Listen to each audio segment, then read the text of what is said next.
Well, welcome everyone. I should be saying welcome back to me, since I was the one who was gone last week. But I'm glad to be back. It feels a lot better in here.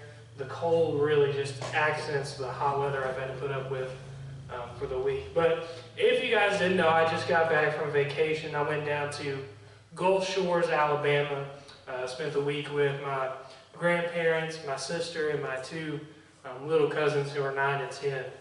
But I had a blast, had a great time. I was talking to some of you before, but just being down there at the beach, it's always a good feeling, and I love the water. I would spend the entire time in the actual ocean if I could. And a couple of years ago, it was always kind of difficult because my two little cousins, they're 9 and 10, a couple of years ago, they didn't like the ocean. They didn't want to be in the ocean. Well, that was always a stark contrast because I wanted to be in the ocean the entire time. But thankfully this year, they enjoyed the water. So really the highlight of my time was spending almost every day in the ocean, jumping waves, floating over waves, looking at all the little tiny fish and sometimes bigger fish that swam by us. And it was really exciting to be able to spend that time with them. And it was also enjoyable to see how excited they were for the beach. Each year, they start counting down like a month ahead of time, always reminding me. They're always asking me every time I see them, are you going? I'm like, well, yeah, I plan on it if there's enough room for me after all your all's luggage is in. But it's always fun going down there with them. But the beginning of this week, my littlest cousin, she's 9, her name's Sophie, she was swimming in the ocean. They were always trying to collect seashells. So she's down there, she's digging in the sand, and then suddenly she gets a pinch and turns into Jesus and just walks on the water and runs out of the ocean crying because a little crab had pinched her on her finger and it was bleeding.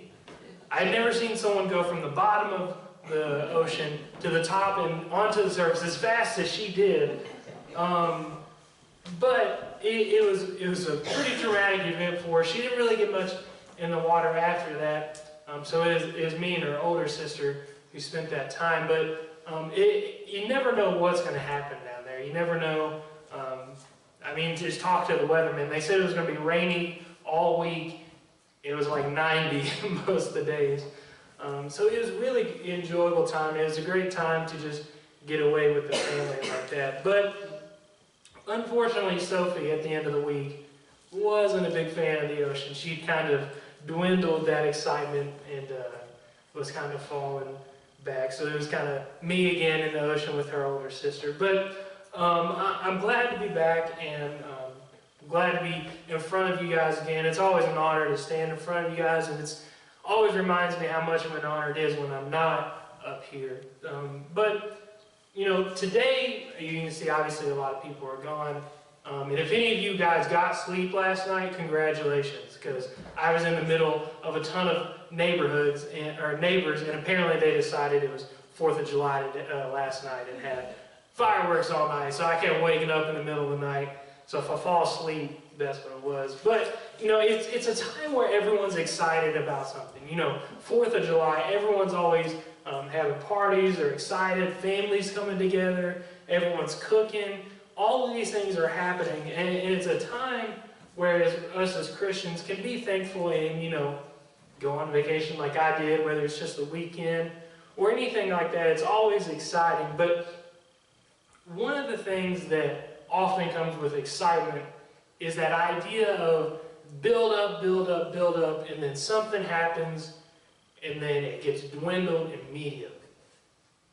You might be getting ready for your fireworks, and you're getting everything together, and then it rains, and you got to postpone. Or you're getting all the food together, and then nobody shows up, and you just sit there with a ton of food and realize you're going to have to eat it all by yourself. All of these things can happen when you're getting ready, especially for 4th of July, because it's such a in-between time of all these things. But, it also happens in our lives as Christians as well. As you can see here, VBS has been over for about a week, and VBS is like the top point of excitement for kids and adults alike. Each day is filled with a ton of excitement, and as Harold talked about earlier today, we looked at a theme called the Bible. It was essentially each day we looked at a letter that talked about the Bible, from the bedrock base to exciting to explore. Each day had its own event. But I found that VBS, as much as it is exciting and good times and everything's glad to be together and it's the highlight of kids, time with us, after it's all done, it can kind of be a kind of a letdown, a kind of a now what type thing. It's happened in my life all the time when I helped with VBS. Me and Summer, we would always do the crafts, and we'd always spend that entire time getting everything together, dealing with the kids all week, and by the end of the week, we were tired and exhausted, but we kind of didn't know what to do from there. It was kind of like, well, now what? It's not really like that anymore. In VBS, and maybe it's something else in your time as being a Christian, but sometimes events and times in your life can get so exciting, everything can get going in the right direction, everything's, one step after the other, and then things just kind of die down a little bit.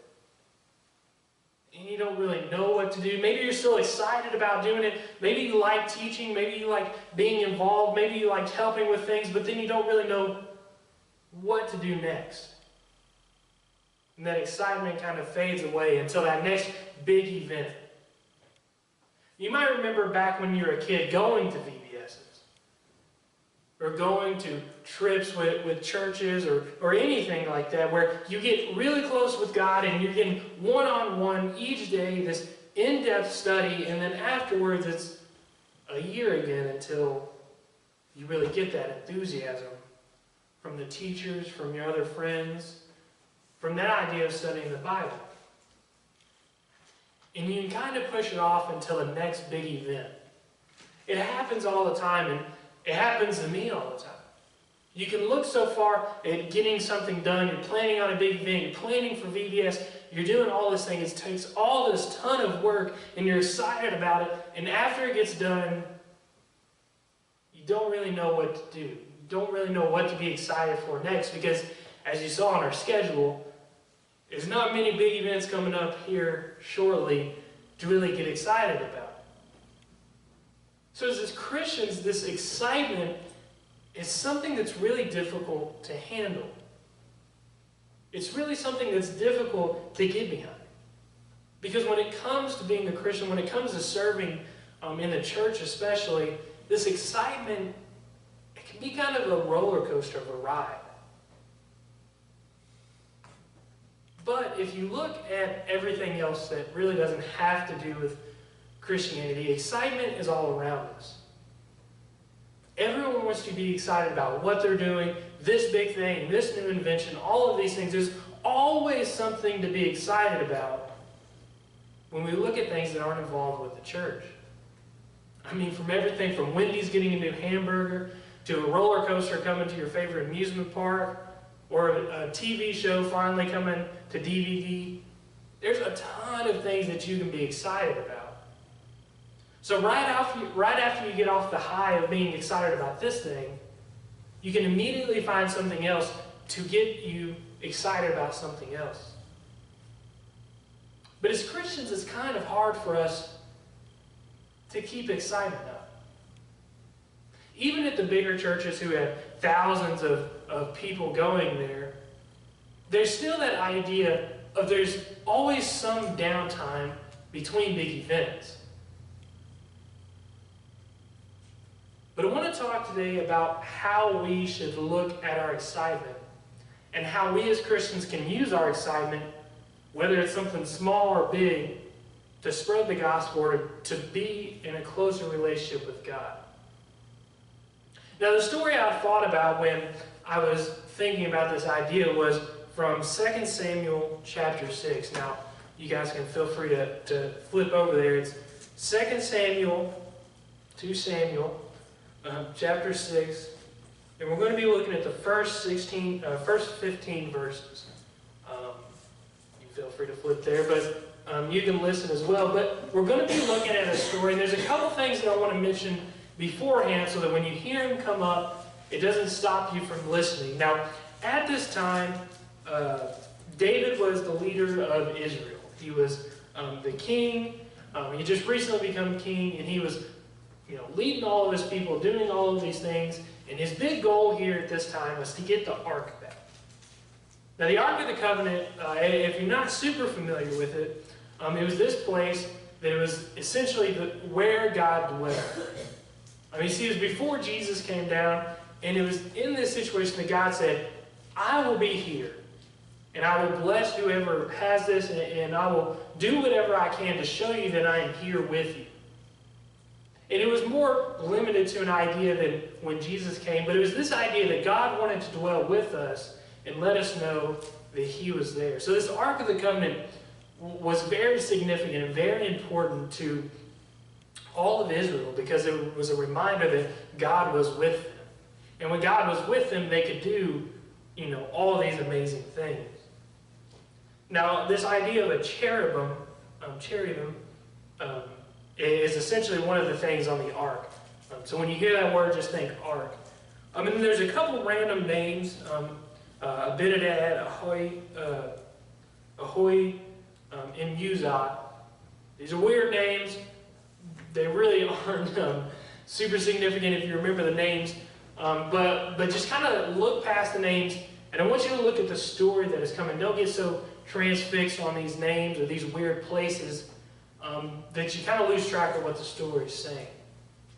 But with that prefaced, I want to start reading, and I'm going to read the first 5 verses of this story, and we'll see what's happening here. So, 2 Samuel chapter 6, verses 1 through 5. It says, David again brought together out of Israel chosen men, 30,000 in all. He and all his men set out from Baalah to Judah, to bring up from there the ark of God, which is called by the name of the Lord Almighty, who is enthroned between the cherubim that are on the ark. They set the ark of God on a new cart and brought it from the house of Abinadab, which was on the hill. Uzziah and Ahoy, sons of Abinadab, were guiding the new cart with the ark on it, and Ahoy was walking in front of it. David and the whole house of Israel were celebrating with all their might before the Lord, with songs and with harps, lyres, tambourines, sistrums, and cymbals. So we'll stop there for a minute. So imagine this side of essentially all of Israel just super excited that they finally got this ark back. It's something that had been taken from them, and it was their goal to try to get it. So when David got it, it says they were celebrating like crazy. They were singing songs, they were playing instruments, they were doing whatever they could to just kind of celebrate this fact that we finally have God here with us, and all of these things can now be possible. As they're singing these songs, they're thinking about all these dreams and hopes that they had that they knew could be accomplished if God were to help them. They had all these things in their mind that said, if God was here, he would be able to help us do this. So they were setting out all these plans. They were just thinking about all these great things that could be done because they had the ark on their side. And if I had to choose one word to describe what they were excited. Now, when you're excited, you might not necessarily be singing songs and playing lyres and cymbals. If you do, let me see you get excited, because that'd be a sight. But essentially, whatever it is that when you get excited, whether it's you get all in on something, whether you start talking about it a lot more, you start doing research, whatever it is that when you're excited, just imagine that times like 10. And that's what all of Israel was doing. So they were anticipating all these things. They had this high of excitement, and they were ready for all of these things to happen. They got the ark, they put it on a cart, and they started to go back home. All these ideas running through their minds. They're super excited. All of these are happening. But then something happens. In verses 6 through 11a, which is essentially just the first part of verse 11, I want to read what happened after they started to set off. So if you want to follow with me, verses 6 through 11a. So it says, when they came to the threshing floor of Nacon, Uzzah reached out and took hold of the ark of God, because the oxen stumbled. The Lord's anger burned against Uzzah because of his irreverent act. Therefore God struck him down, and he died there beside of the ark. Then David was angry, because the Lord's wrath had broken out against Uzzah, and to this day the place is called Perez Uzzah. David was afraid of the Lord that day, and said, how can the ark of the Lord ever come to me? He was not willing to take the ark of the Lord to be with him in the city of David. Instead, he took it outside of the house of Obed-Edom the Gittite. The ark of the Lord remained in the house of Obed-Edom the Gittite for 3 months. Now, I want to stop there. So David and everyone was super excited. They were riding that high emotion of excitement, and then suddenly, it was just like they took the wind out beneath their sails, and they just kind of fell flat. They had the ark on this new cart, and they were driving it, and the oxen started to stumble. So Uzzah, he went to grab it, and then the Lord became angry. Because you see, you weren't supposed to touch the ark. There were these special poles at the end that you would pick them up by. You weren't supposed to touch it. It was one of God's big things. It says, this is holy. This is set apart from anything else in the world. This is set apart. So when Uzzah touched it, said the Lord became angry. Now I can understand David's anger against the Lord in this situation. I mean, he's super excited about all these possibilities, and then this random event, you know, the cart hits a pothole or something. Uzzah goes to make sure it doesn't fall, and then he ends up dead. David said, I can't let the ark of the Lord come in with me. He said, this is crazy. He says, I know I was excited, but if that's the way God's going to do things, I don't want to be a part of that.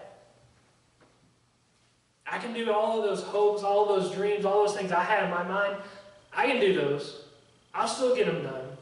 Might not have the ark on my side, but I'll get them accomplished. And I think if we can be honest with ourselves, we've all had that time in our relationship with God where we've just said, you know what, God, if you're going to be like that, I just don't want to have any part of it. It didn't necessarily mean that you had to fall away from your faith completely. But it might have meant that your relationship with God was strained for a while. Maybe you're in that situation right now where it seems like God is just not working the way you thought He was going to. So you said, well, I'm done. I'm finished. I've been there before, and I can understand why David was there at this point. It's such a simple act. God had such a big response to it. So David said, I'll just leave it here. It says he left it there for 3 months, I think it says. Yeah, for 3 months. So for 3 months, that excitement that he once had, he kindled it. He said, nah, I understand why I was excited, but it's not that big of a deal anymore. I'm kind of over it. The excitement's kind of went away. For ministry, and I was saying this morning during Sunday, so when I say ministry, I don't mean my ministry. I don't mean the church, I'm a preacher, I'm a minister. I mean all of us are in ministry as Christians. In our ministry, this happens a lot. You see, although the world has anything on earth, literally, that you can get excited about, Christianity is a lot harder to keep your excitement with. If you've ever tried to disciple someone, you know it doesn't happen overnight. If you've ever prayed for someone, you know they don't always get healed overnight.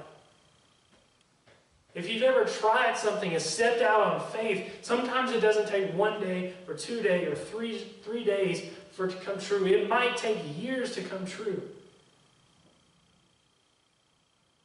So the excitement that we have can be difficult to keep up. Sometimes we can just want to be like David and say, you know what? That's fine. Be like that. I'm going to do what I was going to do, and if you feel like joining me, feel free. But as for me, I'll be fine. Now this might look different, like I said, in each person's life.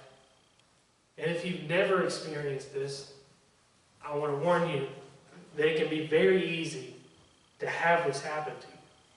Be super excited about that new project at church. Be super excited about how you can help. Be super excited about going and visiting people. Be excited about all these things. And when they don't go exactly according to plan, or they kind of fall off and you feel like they didn't work, you can kind of just give up on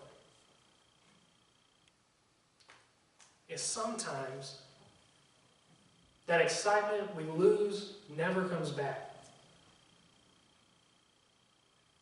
Sometimes that excitement we once had for things never comes back. But it's because that's what we're kind of trained to do. If you don't like something, just do something else. If you don't like your job, just get another job. If you don't like the TV channel, just change it. You have endless possibilities. You don't have an end goal. There's no big picture. You can do whatever you want.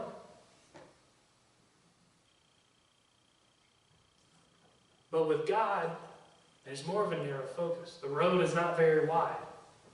It's narrow. And that means there's things that each and every one of us are called to do, and we can't just change the channel on it. We can't just say, you know what, I don't want to disciple anybody. I don't care how many people come to Christ. You can't just flip that channel. You can't just say, well, you know, it was fun going to church for a while, but I don't want to do that anymore. It's not very exciting. You can't do that. When it comes to anything else that the world has in front of you, you can just change. But with God, there's a difference in the excitement that we have with Him. But it makes it harder. I'm not going to sit here and tell you that it's super easy to be excited and be a Christian about everything that you're doing. There are going to be times where it's hard to keep this excitement, and you're going to want to do what David does. The monotonous of working all day, coming to church on Sundays, spending this time together, it's going to become like it's too much and you just want to do something else. But I want to look at what happens over those 3 months, which David says, you know what, I don't want to be with God. God can be over here. God can do whatever He wants. I don't really care. I'm going to go back to being a king. I'm just going to change the channel. I want to look at what exactly happens. It's the second part of verse 11. Well, I'll go ahead and read the entire verse. So, to sum up, verse 11 says, the ark of the Lord remained in the house of Obed-Edom, the Gittite, for 3 months. And the Lord blessed him and his entire household. For those 3 months that the ark was with him, the household was blessed. You see, I can imagine David, that was his reasoning that he wanted to get the ark, because he knew once he had it, he would be blessed. But you see, because of his excitement that kind of went away, because he said, you know what, maybe I don't want to focus on God right now. He can do whatever He wants. He missed out on the blessing. You see, the house of Obed-Edom gained it. They said, well, okay, well, we'll take the ark. It says the ark blessed their entire household because they were with God. They knew that God was there and God blessed them. So this entire 3 months that David changed the channel on God, saying, you know what, I'm just going to do something else.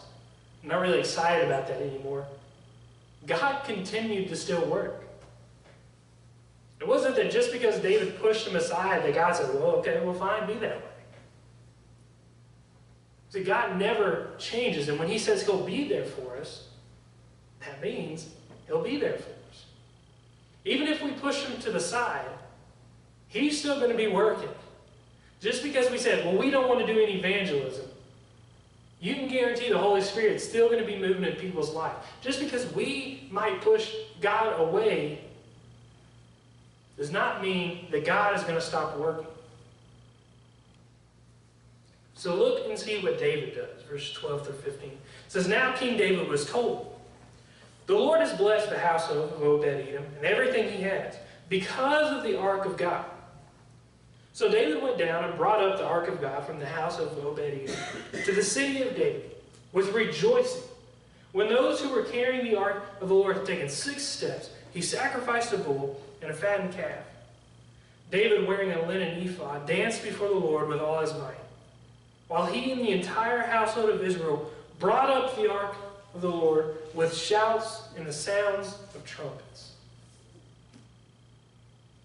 You see, David, he got this report, and I can only imagine what the person said to him, but he got this report that said, by the way, you remember what you were excited about, that ark thing?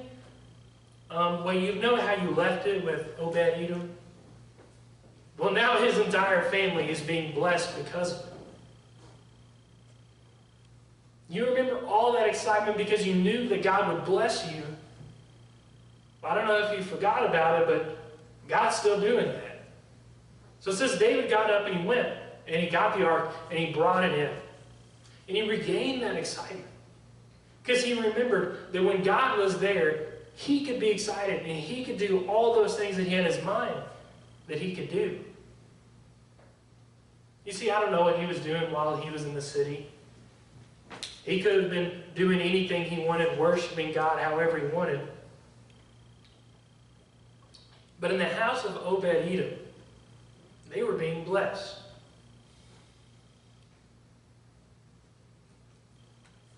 Now, David, he could have just ignored this. He could have said, I mean, I know, but I kind of gave up on that. I don't really care anymore. But he realized what he had there. He realized that when he was close with God, he could be blessed. When he was close with God, he was able to have that relationship with him. When he was close with God, blessings would happen in his life. So he knew what he needed was to get the ark back. Now, this isn't easy. If you've ever had a hobby that you're super into and then something happened and you kind of stop doing it, it's really hard to pick it back up. Whatever it is in your life, whether you collected pennies or you sewed or anything like that, if you give it up for a while, it's kind of hard to get that excitement you had once for it. Where you might have been stitching blankets twice a week, it kind of might take you a while to get enthused about it again. It's just another stitch after another stitch after another stitch. But it says when David went back, he realized what was happening, and he got excited again. Because he knew that excitement that he had with God at the beginning, because he knew everything that God could do, was still there to be obtained. Because God was still doing what David was excited about in the first place. See, David was excited about everything that he could do with God. And when he pushed God away, he started to do things with himself. But he realized just how great he could do things if he did it with God. As Christians, when it comes to our ministry, things like VBS, things like that fun day we had, movie nights, talking to your neighbor, evangelizing, discipleship, sometimes you get such a high on those things and then they kind of fall away. The person you're talking to doesn't come back to church. Or the person you thought they were reading their Bible and going to start coming to church, they said, nah, stop reading that thing a while back. Just take the sails right out, the wind right out from underneath you. And you can just fall flat.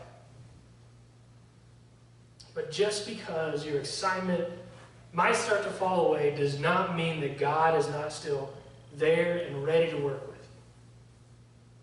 Just because that person you're talking to might not have came to church does not mean that God is not working with someone else for you to talk to. That doesn't mean that there's someone out there who is just waiting for that one opportunity to say, you know what, God, okay, finally, they asked me, I'll just go with them because I know it's something that I'm looking for. But excitement in Christianity can be difficult. Because if all you do is come here on Sundays, especially if you only come here for the sermons, that's maybe, well, let's just say that's an hour that you're here. Now, my sermons sometimes go long, but let's just say an hour. But if you're here for an hour, every Sunday for an entire year, you're here for 52 hours. Now, it seems like a lot, but 2 days is 48 hours. So 3 days' time, you could be doing something else more than you were coming to church. Now let's say, for example, you come to church once a month, because that's what regular attenders of churches are qualified as. That's 12 times a year. That's 12 hours you spend here. I can completely understand why some people don't keep their excitement up for Christ. Don't keep their excitement up for God. It's because they don't spend much time doing anything with God. If I were excited about playing baseball, and I played baseball once or twice in my lifetime, I obviously would not keep up my excitement with baseball. If I was really into collecting pennies, I collected one penny and said, well, I'll come back in a few years and collect another. It's easy to understand how you would lose your excitement.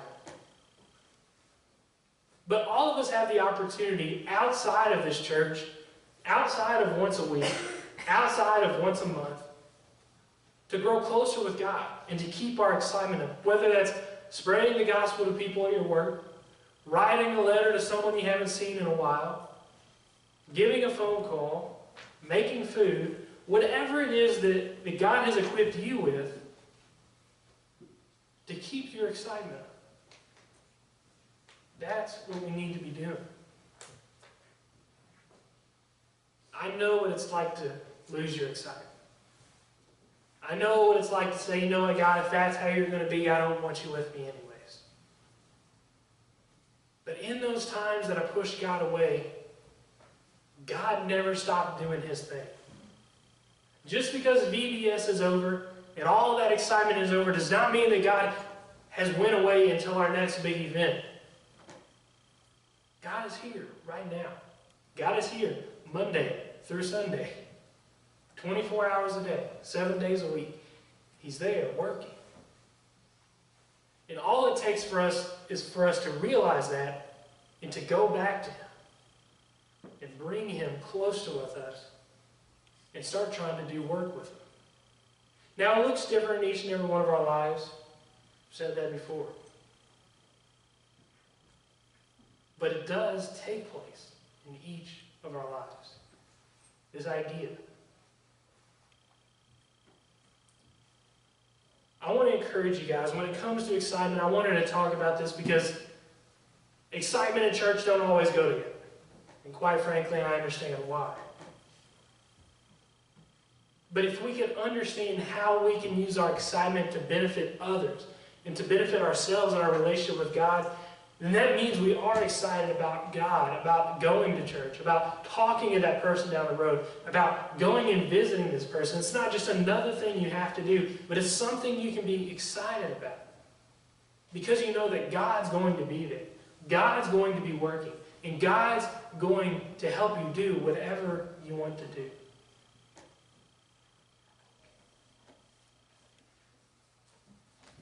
My little cousin Sophie, when we went down to the beach, had all intentions of spending that entire week with me in the ocean. No doubt in her mind, she said, this is the year I'm not going to the pool anymore. Blessing on me. But that one event with that crab that kind of tripped her up, scared her, turned her into Jesus for a second as she ran away,